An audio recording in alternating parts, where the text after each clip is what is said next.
Y si el ministro tiene un poco de sangre en la cara y de responsabilidad con el pueblo boliviano, no tiene que esperar la censura, tiene que renunciar a su cargo. Parlamentarios, se observa que tanto la Autoridad de Fiscalización y Control Social de Telecomunicaciones como la Dirección General de Aeronáutica Civil INAPOL son parte del gobierno. Por tanto, se constituyen en juez y parte porque no sancionan a la estatal BOA, pese a que hay reclamos. Que no ha demostrado una tarea como el pueblo boliviano espera. Y también se ha burlado en varias oportunidades del instrumento político y también se ha burlado de los legisladores. Dado que en los últimos días se hicieron varias denuncias sobre el mal servicio de BOA, parlamentarios nacionales pedían la censura del ministro Montaño. Yo estoy casi convencido de que el ministro del interpelado, Edgar Montaño, desde mi punto de vista, precisamente la censura, porque no podemos continuar con un ministro que tiene tantos cuestionamientos. Las denuncias de vuelos retrasados, además de 3 incidentes que involucran a los aviones de Boliviana de Aviación, en lo que según las denuncias prestan un mal servicio.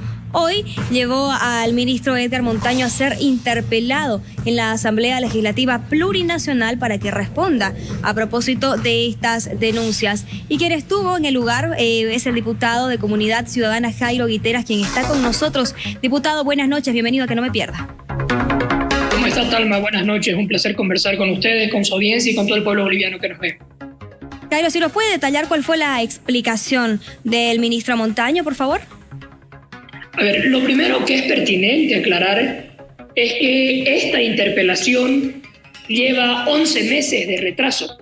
Es decir, esta interpelación debió llevarse en el año 2022, aproximadamente en marzo. Entonces, el pliego petitorio, es decir, las preguntas de la interpelación, no contemplan los últimos incidentes que ha tenido BOA. Es decir, dentro de las preguntas que se le hacen al ministro, no está el incidente del avión que tuvo en San Pablo, que se le sale una parte del ala, no está el incidente del avión de la otra noche que intenta despegar 3 veces, no están todas las demoras que sucedieron de marzo del 2022 hasta la fecha.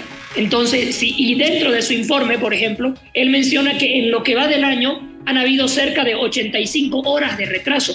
Todo esto no está contemplado dentro del pliego petitorio porque cuando se lo presentó fue en el año 2022. Entonces, imagínense, un ministro que viene a una interpelación a responderle al pueblo boliviano 11 meses tarde, ¿cómo puede garantizarle a los bolivianos un servicio de calidad, de puntualidad y de seguridad particularmente?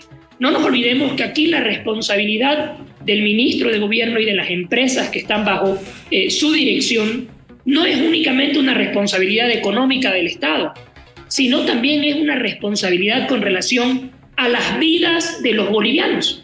No exponen únicamente el patrimonio de los bolivianos, sino también están exponiendo las vidas del pueblo boliviano. ¿Cuál fue la explicación del ministro? La explicación del ministro se basó únicamente en números, que ni siquiera tuvo la capacidad de proyectarlos en una pantalla para que la gente y para que los bolivianos podamos verlos.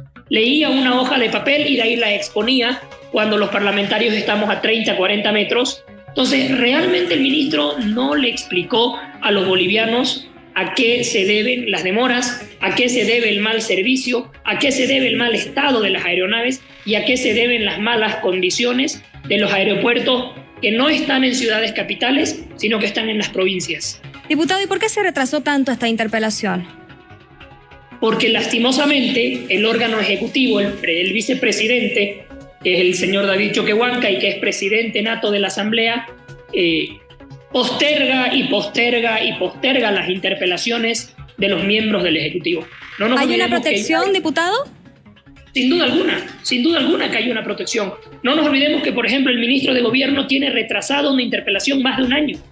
Más de un año que está pendiente una interpelación del ministro de Gobierno. Y lo mismo pasó en este caso. Entonces postergan. ¿Por qué? Porque están protegiendo a quienes le generan ingresos económicos con hechos de corrupción. ¿Y qué va a hacer la oposición, diputado, de aquí para adelante? Nosotros vamos a seguir fiscalizando y vamos a seguir denunciando. Lastimosamente, con el resultado de la interpelación del día de hoy no procede ningún recurso porque hubo un voto nominal y en el cual de cara al pueblo boliviano no procedió la censura. Pero nosotros vamos a seguir fiscalizando, vamos a seguir denunciando, y si el ministro tiene un poco de sangre en la cara y de responsabilidad con el pueblo boliviano, no tiene que esperar la censura, tiene que renunciar a su cargo.